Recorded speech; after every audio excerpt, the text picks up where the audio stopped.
আবারও বাউন্স না বল না চেক দ্বিতীয়বারের মতো রাজশাহীর ক্রিকেটারদের চেক বাউন্স প্লে অফের দ্বারপ্রান্তে থাকা দলটা প্রতিদিনই কোনো না কোনো হয়রানির শিকার। এত কিছুর পরও বিসিবি চুপচাপ দুর্বার রাজশাহীর বিপক্ষে অ্যাকশনে যাবার কথা বলেও কোনো পদক্ষেপ নেয়নি বিসিবি। নাইয়ান বিন জসিমের রিপোর্ট।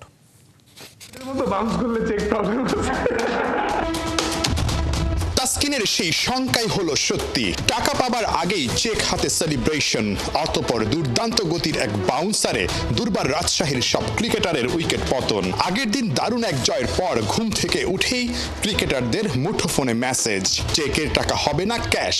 মাঠে ভয়ঙ্কর সব বাউন্স সামলানো ক্রিকেটাররা একের পর এক চেক বাউন্সে রীতিমতো ক্লান্ত, বিরক্ত।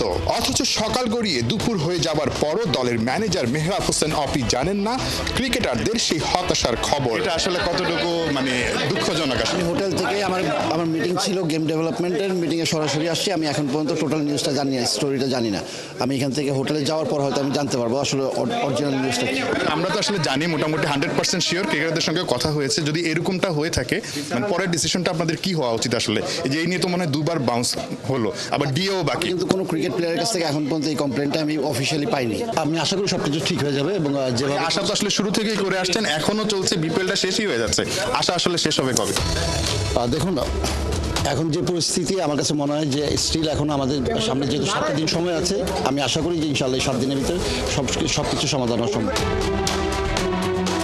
ম্যানেজার মেহরাব হোসেন অপির কথা শুনে ইন্দ্র কিশোরের বিখ্যাত একটা গানের কথা মনে পড়ে গেল।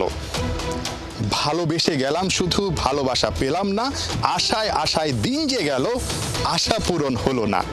ঠিক মেহরাব হোসেন অপিদের মতো তারা দলের ওনারকে অনেক বেশি ভালোবাসছেন, অনেক বেশি আশায়ও আছেন, কিন্তু ভালোবাসাও পাচ্ছেন না, আশাটাও তাদের পূরণ হচ্ছে না। তাদেরকে কথা দিয়েছিলেন যে তাদের ডিএর টাকা পরিশোধ করে দেওয়া হবে। আজকের দিনে তাদেরকে মাত্র 4 দিনের ডিএর টাকা পরিশোধ করা হয়েছে। পার ডে এক একজন ক্রিকেটার 5,000 টাকা করে পান। হিসেব করলে 1 লাখের উপরে আসলে টাকা চলে যায়। সেই টাকাটাই তারা দিতে পারছেন না। সেখানে চেক বাউন্স করা তো খুব স্বাভাবিক ব্যাপার, কারণ সেখানে 5 লাখ, 6 লাখ, 7 লাখ টাকা করে এক একজনের পাওনা। সেই চেক বাউন্স করতে করতে সেই চেকের বাউন্সে আহত হতে হতে ক্রিকেটাররা এখন রীতিমতো ক্লান্ত। দলের ম্যানেজার যিনি, তিনি অনেক আশায় আছেন, কিন্তু নিজেই একটা টাকাও এখন পর্যন্ত পাননি। আমি পাইনি অন্তপক্ষে, কিন্তু অন্যান্য প্লেয়াররা প্রথম যেটা 25% কথা ছিল 25% দেওয়া হয়েছে এবং গত পরশু দিন আমাদের 25% প্লেয়ারদের চেক দেওয়া হয়েছে। আপনারটা কি বাউন্স করেছে? না, আমাকে কোনো চেক দেয়নি। অথচ মেহরাব অপিরাই দলের ওনার মিস্টার শফিককে বুকে জড়িয়ে বাহবা দিচ্ছেন, কাঁধে চড়িয়ে নাচছেন। কিসের আশায়, কোন ভরসায়? সবটাই বারমুডা ট্রায়াঙ্গেলের রহস্য।